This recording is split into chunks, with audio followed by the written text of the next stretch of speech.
hide behind this. Gosh. Does that? Good. Thank you. I'd just like to read a brief set of remarks and take a few questions. Thanks for being here.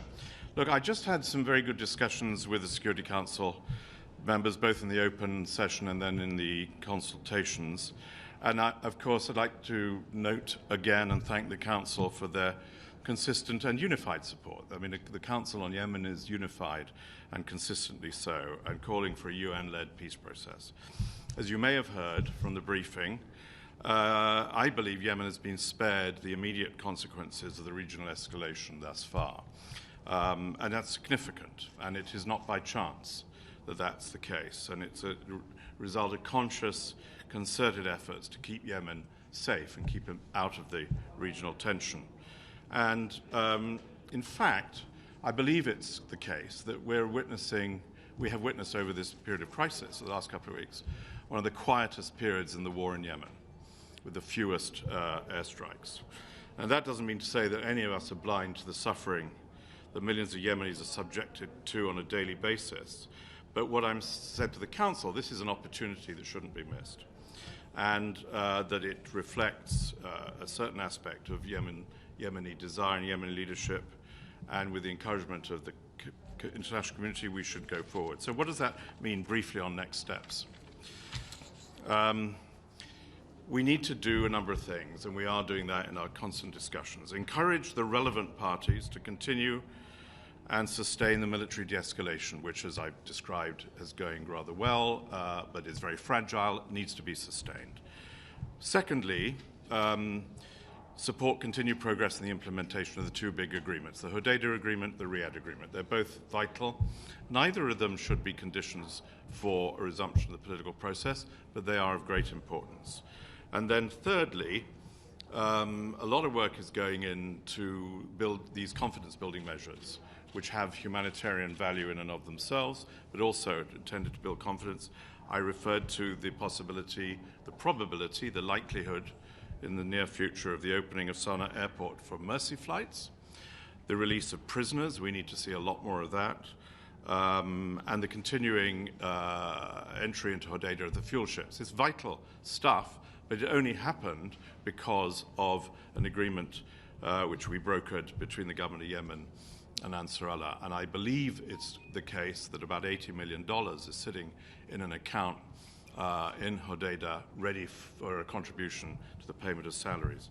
And all of that, of course, within the context of what our main job is the restart of the political process, which I have consistently and constantly said should begin now and will, I hope, begin soon. So, yes. Special Envoy James Bays from Al Jazeera. So you paint a positive picture. It's on those next steps I want to ask you. Sure.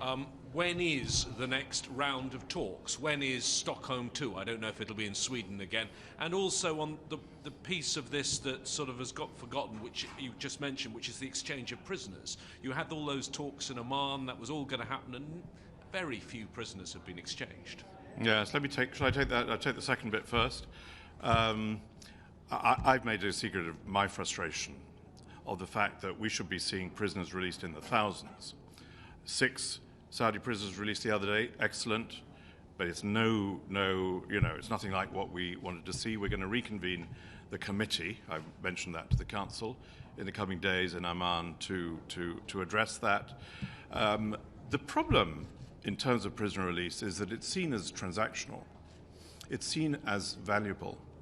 And releasing prisoners, which should be a humanitarian good in and of itself, desperately important for the families to get their loved ones back, is part of a transactional process. Getting it out of that into plain, let's get them home, has virtually been impossible. And it will only come through a change in the political context. I hope that we're now seeing that. So I think we want to ratchet that up to the big numbers. When will the talks happen? I wish I knew, but it's sooner rather than later. I've given up trying to predict dates, but you'll remember that I thought, after coming out of Sweden just over a year ago, that we would resume political talks on the 20th of January 2019. So I'm a little late. And, and while it is true, and I insist that we have a positive environment and that the war has diminished, it's very fragile. Only through a political process can we reinforce those military improvements into ensuring stability of Yemen. So sooner rather than later, but we need a government of Yemen which is ready as a result of the Riyadh agreement, and we need to have the Ansar Allah movement ready too. I spend my days talking to both about that and insisting, by the way, and the agreement, I have it from both President Hadi and Ansar Allah, there are no preconditions for those talks to start. So before I meet you again, I hope they will have begun.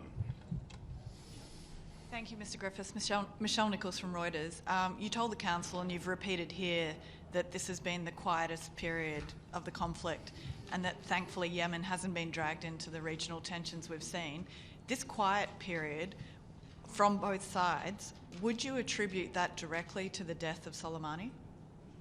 No, I wouldn't. I not at all. I attribute that to the will of the key parties, the players, to keep Yemen out of the war, and is not attributable to what has happened in the regional conflict. And you remember that on September the 20th, Mehdi Mashat of Ansar Allah made that announcement of the offer of no further strikes on Saudi Arabia, and that has been the basis of the contacts ever since.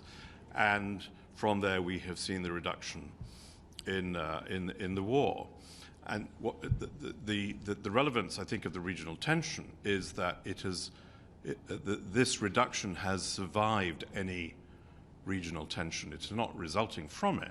But the fact that it has survived it is a testament to will in Sana'a, to will in Riyadh, to will in Aden. And it's good news, but tomorrow could be different. That's the worry. Tomorrow we may see something different happen. Very good. Thanks a lot. Thank you. Thank you very much.